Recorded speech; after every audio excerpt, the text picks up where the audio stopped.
And I was listening to a talk by Jim Rohn, and he mentioned 4 seasons there. He said, we're all going to be having winters. We're all going to be having springs. We're all going to be have summers. We're all going to have autumns. But how prepared are we? Now, I went through heavy winters in my life, right up to from let's say 2098 to 2008. For 20 years, for 10 years, I went through heavy winters, really life, death kind of, and this is literally life and death kind of heavy winters. And had I been prepared for these kind of winters, I definitely would have survived even more strongly than I did. I am very grateful and blessed to have come out of it all very strongly and very, uh, with a mental strength that I'm very grateful for. But had I prepared for those winters in some or the other way, had I known all this that I know today, I know I would have tackled those situations more differently. Right? I would have been prepared. I would have taken the right precautions for every situation. When it's -20 out there, you need to have your gloves and good ones. You need to have your scarf and a good one. You need to have your woolen undergarments. You need to have a good jacket. You need to have solid shoes. You need to have woolen socks. And you'll have this ready when you know you're in a place where the temperature falls down to -20. So the more you're prepared for life's winters are going to come. They could be harsh, they could be long, they could be very soft, they could be very mild, they could be short, they could be long, right? But you have to be prepared that winters are going to be coming. The springs are going to be coming. The summers are going to be coming. The autumns are going to be coming. And that talk of Jim Rohn's was really, really fantastic around this. Um, Many of us, the funny thing is, when I was preparing this, I was thinking that we all protect ourselves physically, right? We dress ourselves like winter's coming, we'll wear warm clothes. We live in a risky neighborhood, we'll have alarms, we'll have a safe house, we'll have bars, we'll have protection, we'll have guards, right? But what about our mental state? What about our mental condition? Are we protecting that in any way? Are we taking care of that in any way? Are we shielding that from the winters, from the negativity around us in the world? So these are all thoughts we need to go through. How are we protecting ourselves mentally in this world?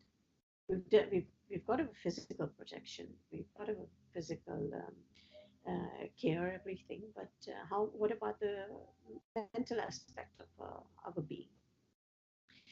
And we come down to the complaining and the comparison, and especially the comparison with in regard to others. If you want to compare yourself, always compare yourself to what you were previously. Don't compare yourself to another person because every story is different. Social media allows us to share a lot, and you're not always sharing uh, all aspects of your life. You're sharing the aspects that are desirable to you, they're positive to you, they're fun to you, they're happy ones for you. You'll share those mostly, right? But everyone has a story going on. So if you want to compare yourself with what you were before. And complaining, as I said in our last session as well, complaining uh, is the lift that will take you down, your EGS, your emotional guidance skill. And the more you complain, the lower you're going to sink. So complaining is something, you can completely remove off your list. And if you want to start moving upwards, then start with gratitude. Be grateful for everything happening in your life, and you'll start moving up the scale. Now, what are the effects of negativity? The effects of negativity are huge on our health. I watched a documentary called Heal, And I agree there that actually, it's our emotions, our heart that is controlling all the processes in our body. If the heart registers fear, it does not matter whether that fear is real or it's false evidence that we have created in our mind. If our heart registers fear, it senses fear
for those who experience them.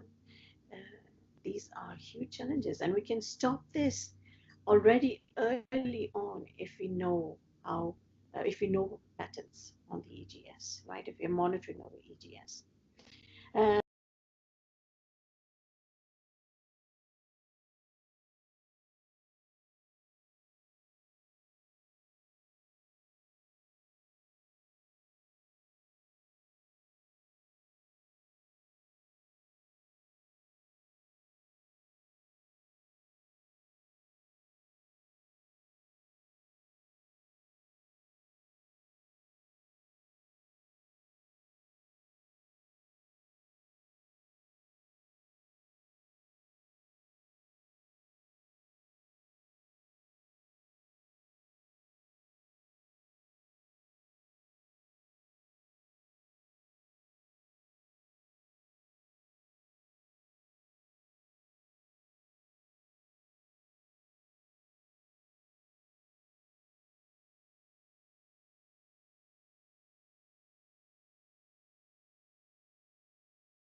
what, you have to find works.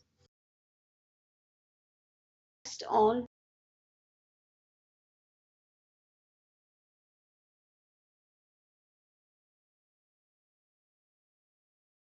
it is just it's not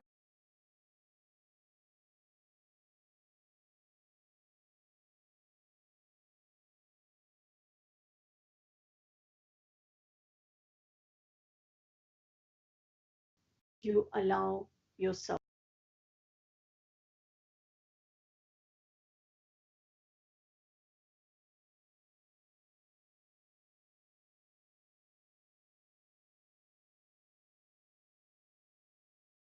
when you think about it that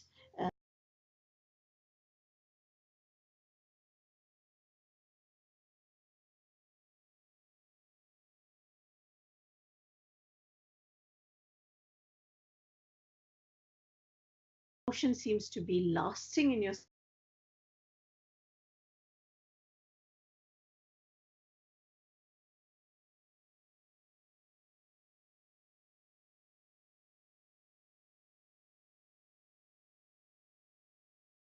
you just have to stop thinking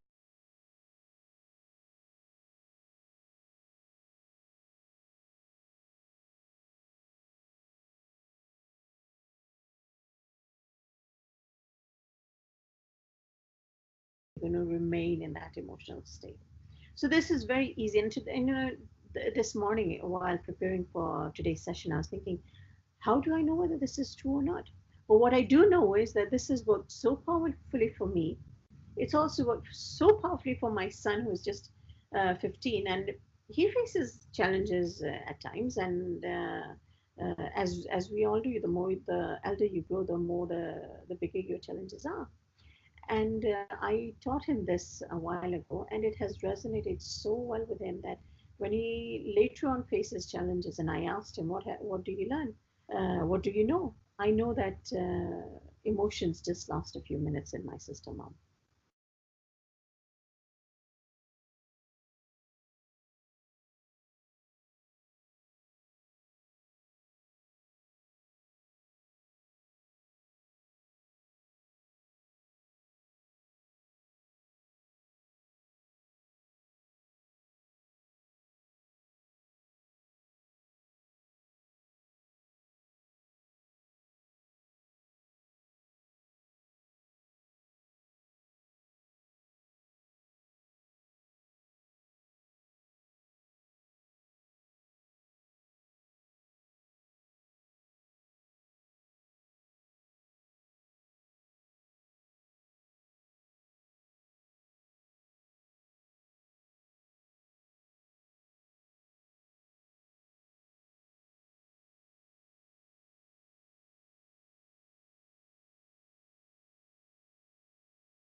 Choice, right? There's nothing wrong in it as long as that's what.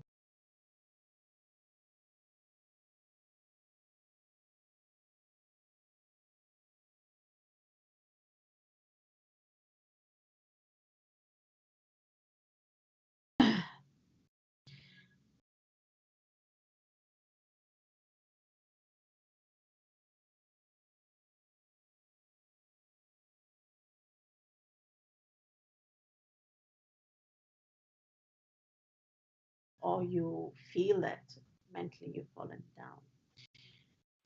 The longer you stay in that state of being,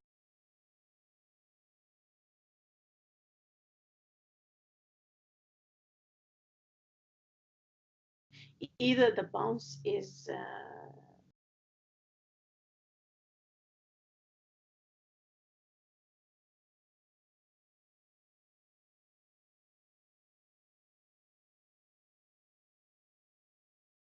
upset, they last in that state only for a few seconds or minutes or maximum hours. And they lift themselves up and be back on the track again. And these are people who are highly successful. So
that are the root to your negativity.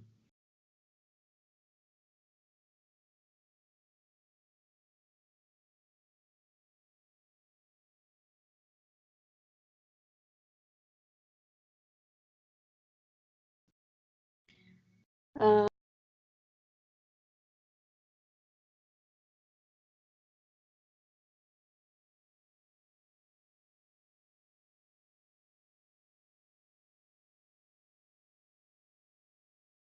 that gift or that blessing is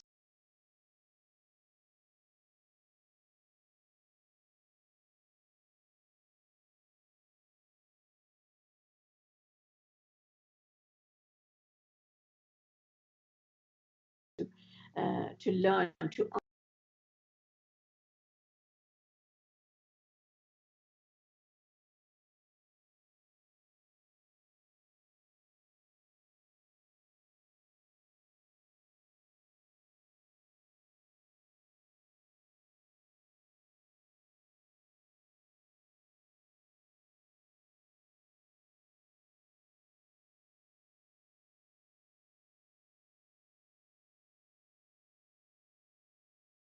me that I decided next time I go for holiday,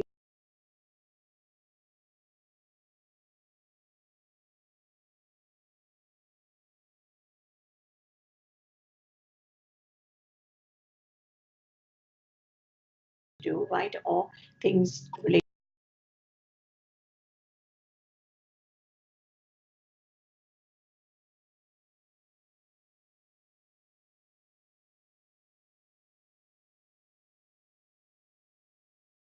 Planning meetups with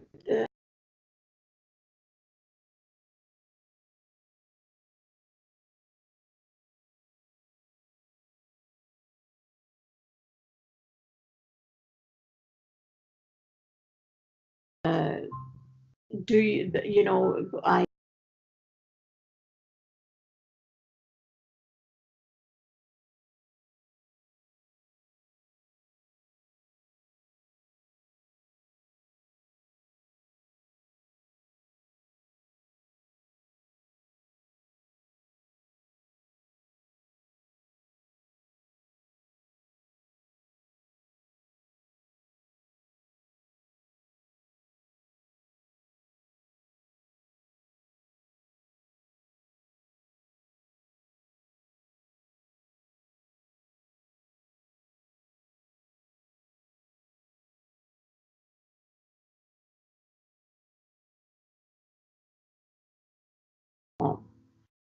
keep on doing them, do them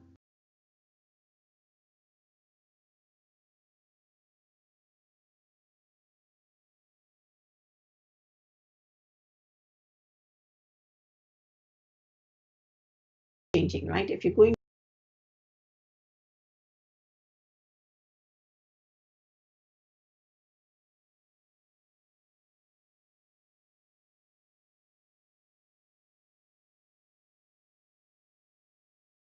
anchor yourself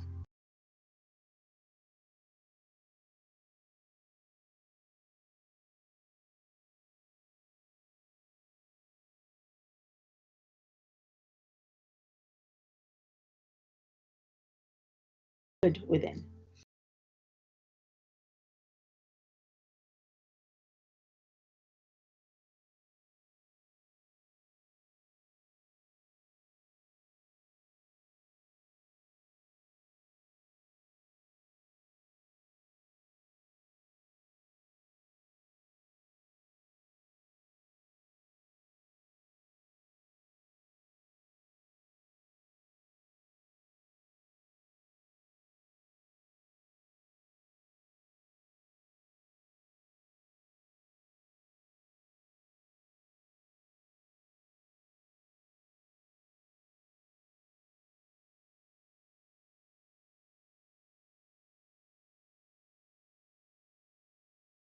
That like if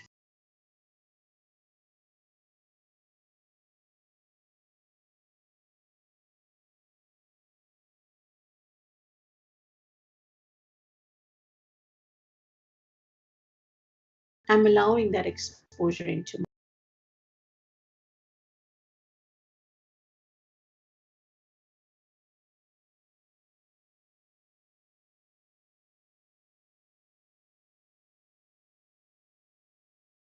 negativity around me, right?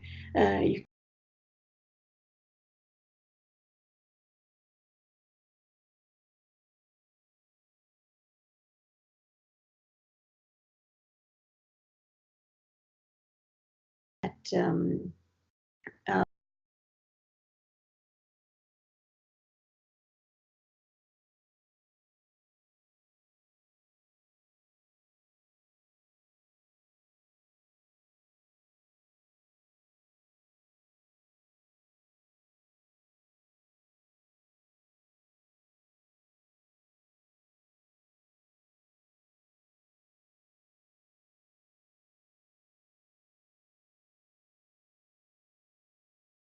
of them. Playlists on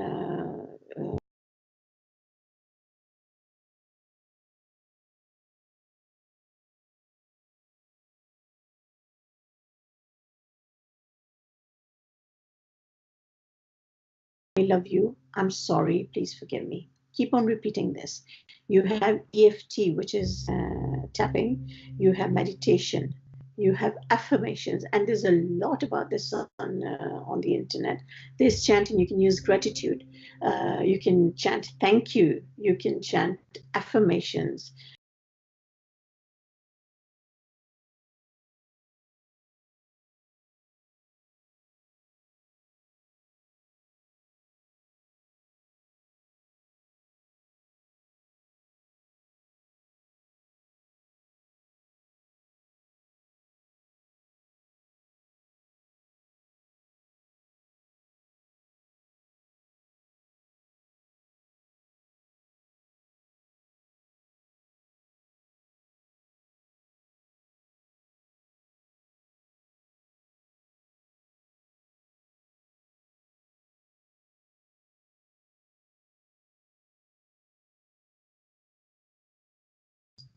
You can either send me messages. I don't know if I'll see the messages, or you can unmute your mics and no, I can't see the messages today.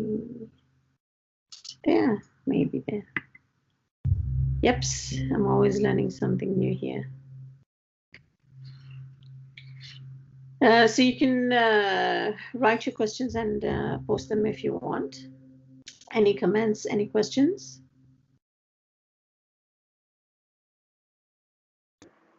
What about the negative people we cannot avoid in our day-to-day life? Once again? What about the negative people we cannot avoid in our day-to-day life? The negative people you can't avoid in your life. Thank you so much for your question. You then move or you change, right? You can't change another person. And if you are bound to be around these people and are exposed to these kind of people, just start an inner mantra, kind of, inner chanting. You can start chanting Ho'oponopono, and Ho'oponopono has huge results. I have experienced that, and I have heard a lot of stories about how it has impacted people. And just chanting Ho'oponopono on the inside will distract you from their negativity, right? Sometimes they're just complaining about things, or sometimes they just comments. As long as you don't allow them to go into your mind and disturb you, they will not have any impact. I think I sent one of Viktor Frankl's photos here today, and he's a master on this. And he says that, as long as you don't let anyone in your mind, you're a free person. And we all are free as long as we're controlling what enters our mind. So you can use chanting. You can start listing everything you're grateful for in your life. And you just need to do this for a few moments, distracting yourself from that continuous exposure to the negativity. And most of all, maybe, limit how much you expose yourself physically to those people as well. Does that answer your question? Yeah, thank you. Yeah. Any other questions?